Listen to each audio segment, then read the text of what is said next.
Pertama, dinasti-dinasti di barat Baghdad.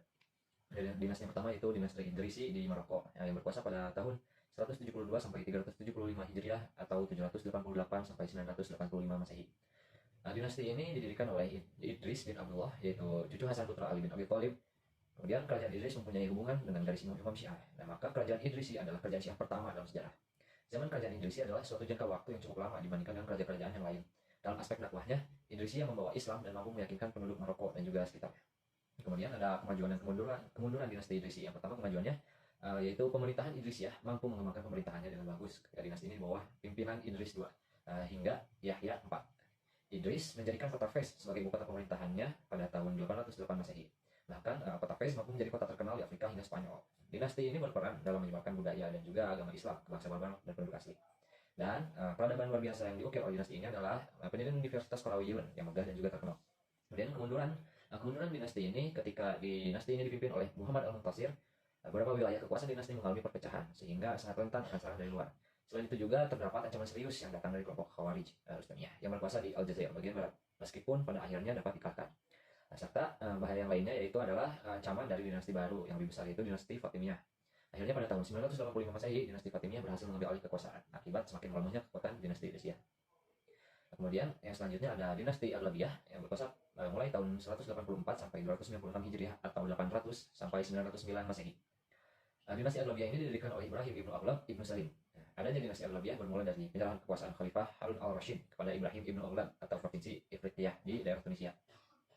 Dalam rangka menghadapi dinasti Idrisiyah yang memiliki paham Syiah yang berontak pada Abbasiyah, semakin kuat ya, dinasti Aghlabiyah ini merupakan tonggak terpenting dalam konflik berkepanjangan antara Asia dan Eropa yang dipimpin oleh Zidayatullah I.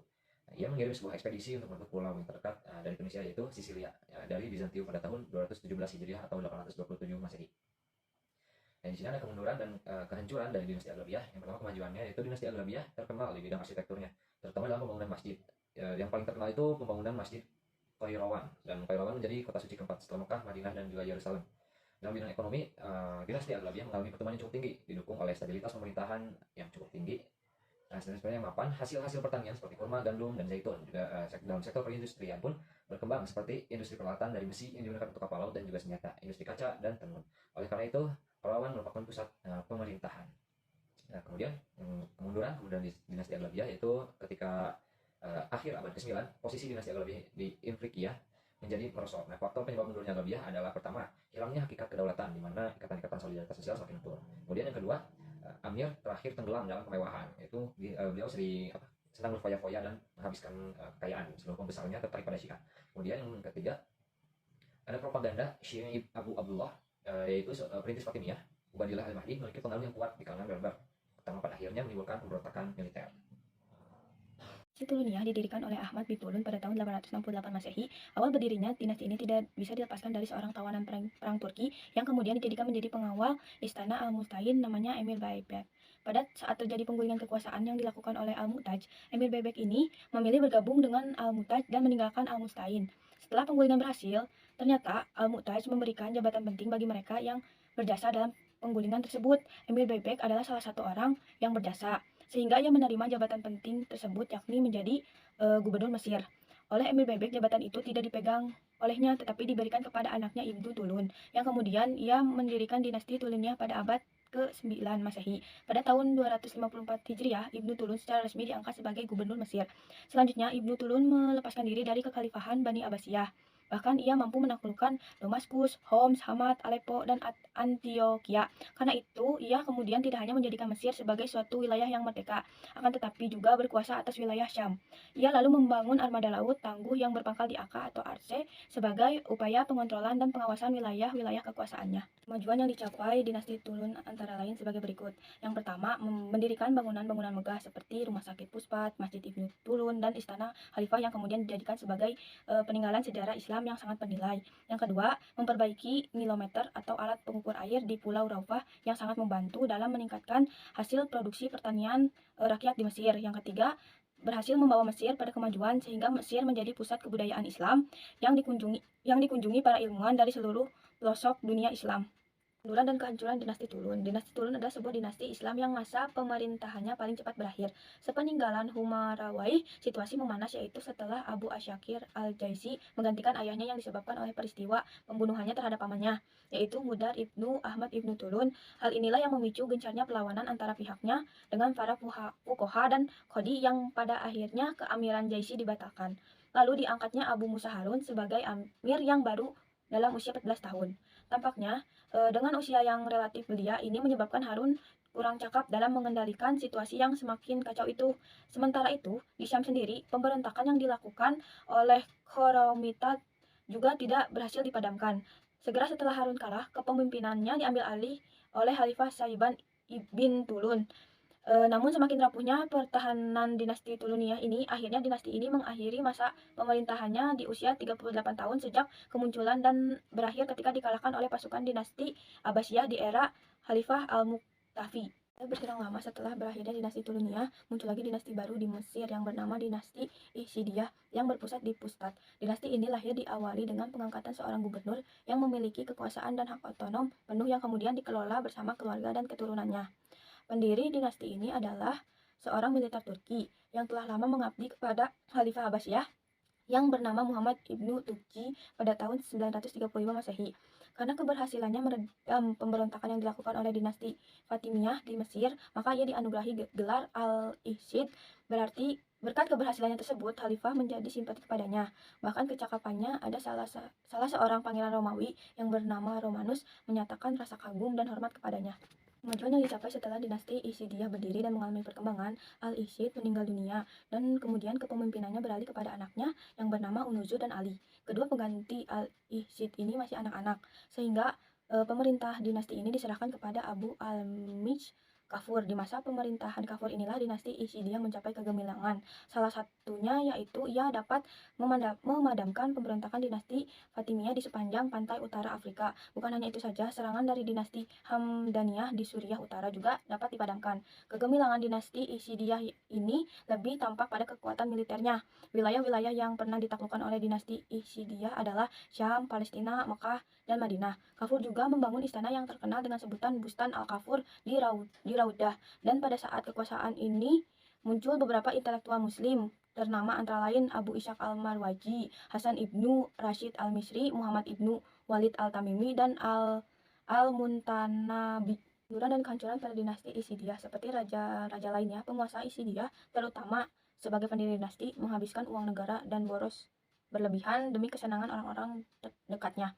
Diceritakan bahwa jatah harian untuk dapur Muhammad mencakup 100 ekor domba, 500 unggas, 1000 burung dara, dan 100 guci gula-gula. Ketika diungkapkan secara puitis kepada Kafur bahwa gempa bumi yang sering terjadi pada masa itu adalah disebabkan tarian hura-hura yang dilakukan oleh bangsa Mesir. Orang Abisinia yang sangat berbangga hati menghadiahi uang 1000 dinar kepada penyair yang ahli seismograf itu. Tanda-tanda kemunduran dinasti Isidiyah dimulai setelah Kafur meninggal dunia.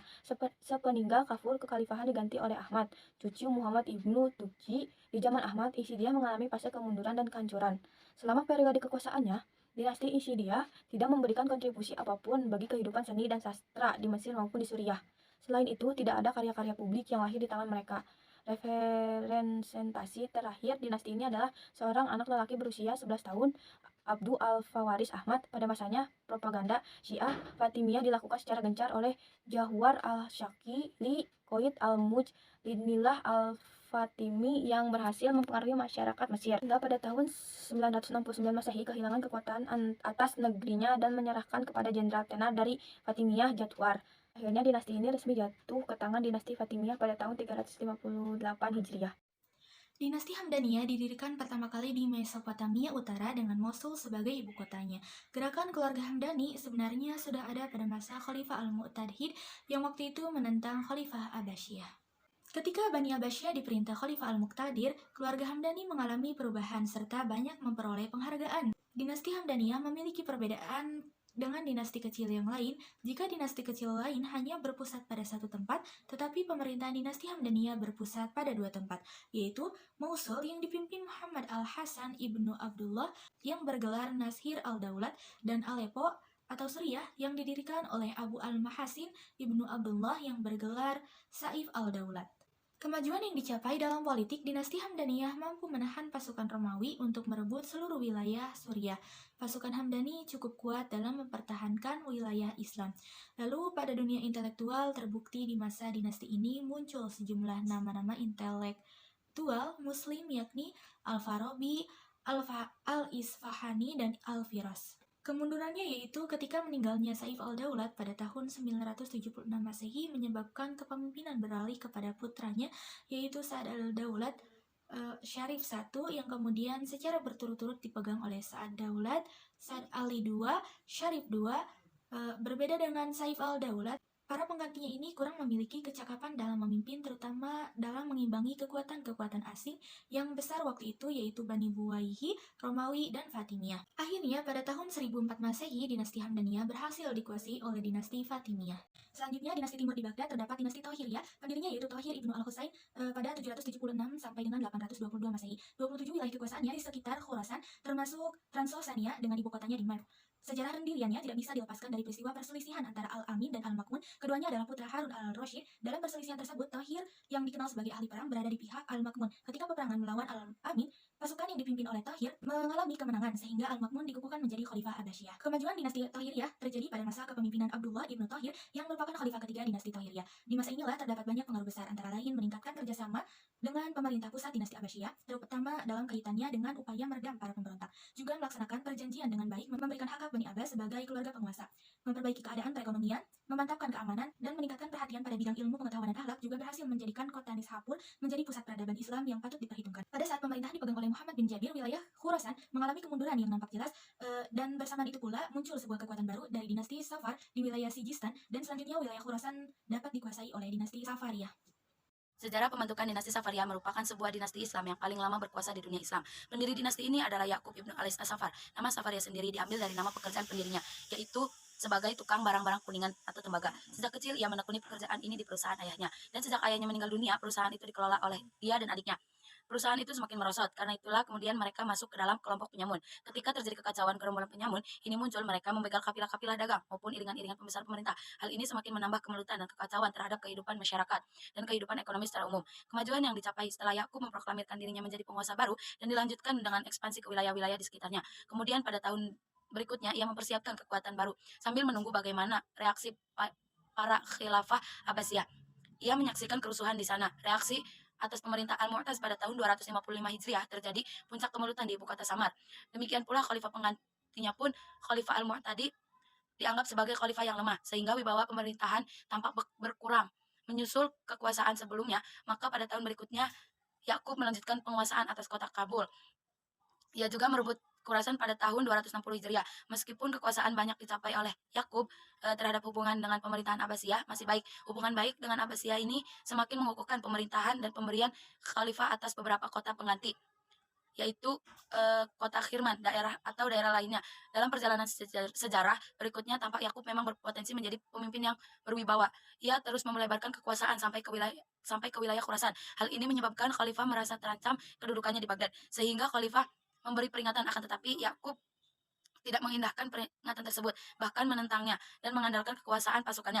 Kegemilangan Yakub dalam perluasan wilayah ini menjadikan keinginan untuk menguasai Baghdad, tetapi upayanya tidak berhasil, karena di kilometer 20 itu dari ibu kota, ia mengalami kekalahan pahit ditantang Al-Muwaffaq dan meninggal pada tahun 265 Hijriah. Sebelum perundingan dengan Al-Muwaffaq selesai, segera saja wali mengakui saudara Amir ibnu Alois atau adiknya itu sebagai pengganti kakaknya sebagai gubernur wilayah yang telah ditaklukkannya. Kemunduran dan kehancuran dengan meninggalnya Yakub sebagai gubernur di tangan Amir, ia menerima kekuasaan atas penetapan Khalifah Al-Mu'tadi, karena sebelumnya ia mengirimkan surat kepada Khalifah sebagai persyaratan ketaatannya. Pasukan Amir dapat dikalahkan oleh pasukan Ismail ibnu Ahmad, dan kemudian Amir ditangkap dan akhirnya semua hasil penaklukan terlepas kembali, dan hanya si Jista yang masih berada dalam kekuasaan. Sebenarnya ada 3 pengganti Amir, tetapi ketiganya kurang mendapatkan perhatian oleh sejarawan. Ketiga penerus itu adalah Tahir ibnu Muhammad, Al-His ibnu Ali, Al-Mu'addid ibnu Ali. Dinasti ini semakin melemah karena pemberontakan dalam pemerintah. Akhirnya dinasti Ghaznawi mengambil alih kekuasaan dinasti Safaria. Setelah penguasaan terakhir dinasti Safaria, Khalaf meninggal dunia, berakhir pula kekuasaan dinasti Safaria di Sistan. Dinasti Samania ini ditenggarai sebagai keturunan seorang tuan tanah. di wilayah Bakal, yaitu bernama Saman Kuda yang masuk Islam. Orang-orang Samaniyah ini menganggap dirinya masih keturunan kaisar-kaisar Samaniyah. Dalam sejarahnya disebutkan bahwa banyak terjadi percampuran darah antara bangsa Persia dengan bangsa Arab. Banyak putra-putri dari keturunan bangsa Iran atau Persia menikah dengan bangsawan Bani Hashim. Di zaman Al-Makmun, mereka diberi jabatan-jabatan penting sehingga putra Asad ibnu Saman atau cucu Saman Kuda mendapatkan kedudukan yang sangat baik dari Bani Abbas. Ia diangkat menjadi gubernur di wilayah-wilayah sebelumnya yang dikuasai dinasti Tahiriyah. Nama Ahmad ibnu Asad cukup terkenal karena ia pemimpin yang adil dan bijaksana. Ia kemudian digantikan oleh Nasir. Ia diangkat menjadi seorang panglima perang oleh Khalifah Al-Mu'tamid ada pada tahun 875 Masehi. Ia mampu merebut wilayah yang ada di wilayah kekuasaan dinasti Tahiriyah. Akhirnya ia pun memindahkan ibu kota wilayah dari Bukhara ke Samarkand. Sejarah dinasti ini tidak selalu berjalan lancar. Terjadinya perselisihan antara saudara pernah terjadi antara Nasir ibnu Ahmad dengan saudaranya Ismail ibnu Ahmad. Ismail mampu memperluas wilayah sampai ke wilayah Khurasan. Maka terpeliharalah batasan kekuasaan dari arah barat. Ia adalah penguasa terbesar sepanjang kepemimpinan dinasti Samaniyah. Kemajuan yang dicapai puncak kejayaan dinasti Samaniyah ini terjadi pada masa Khalifah Ismail. Kemajuan yang dicapai pada masanya yaitu mampu menghancurkan dinasti Safaria di Taksosania, serta mampu memperluas wilayahnya hingga ke Tabaristan, sehingga keamanan dalam negeri terjamin. Dinasti ini mempunyai salam yang cukup berarti bagi perkembangan Islam, baik aspek politik maupun budaya. Dalam aspek politik, misalnya mereka mampu memelihara tempat yang strategis daulat Islam di bagian timur, mengembangkan wilayah Islam menjadi sampai ke Turki. Sedangkan aspek budaya, misalnya di istana dinasti Samaniyah, menjadi tempat penetapan para ulama, serta kiblatnya para pujangga. Samarkand menjadi pusat ilmu dan kebudayaan Islam pada waktu itu, di zaman lahirnya para tokoh pemikiran Islam seperti Al-Farabi, Ibnu Sina, dan lain sebagainya. Sementara di wilayah politik yang menarik dikaji adalah munculnya dinasti-dinasti timur di Baghdad. Ini di suatu sisi dianggap sebagai pergeseran domisi Arab dalam dunia politik. Kemunduran dan kehancuran sepeninggalan Ismail, Khalifah Al-Muqtafi mengangkat Abdul Nasir ibnu Ismail, anak dari Ismail, belum lama memerintah lalu ia dibunuh dan digantikan oleh putranya Nasr II yang berusia 8 tahun. Para tokoh Samani merasa khawatir semenjak itu masih ada paman bapaknya, yaitu Ishak ibnu Ahmad, penguasa Samarkand yang memihak kepada pendudukan Taksosania agar diangkatkan pemerintahan pada Khurasan, tetapi Khalifah bersikeras menolaknya. Pada pertengahan abad 10 terlihat dari dinasti Samaniyah menunjukkan tanda-tanda ketidakstabilan, sehingga revolusi istana memperlihatkan bahwa kelas militer dan khas tuan menentang kebijaksanaan sentralisasi administratif para amir dan berupa memegang kendali. Pemberontakannya di Khurasan melepaskan provinsi itu dari otoritas langsung Bukhara. Maka tidaklah sulit bagi Khorakania dan Ghazawiyah untuk mengambil alih wilayah Samaniyah pada dasawarsa terakhir abad ini, dan pada tahun 1005 Ismail al-Muntasir terbunuh dalam pelariannya.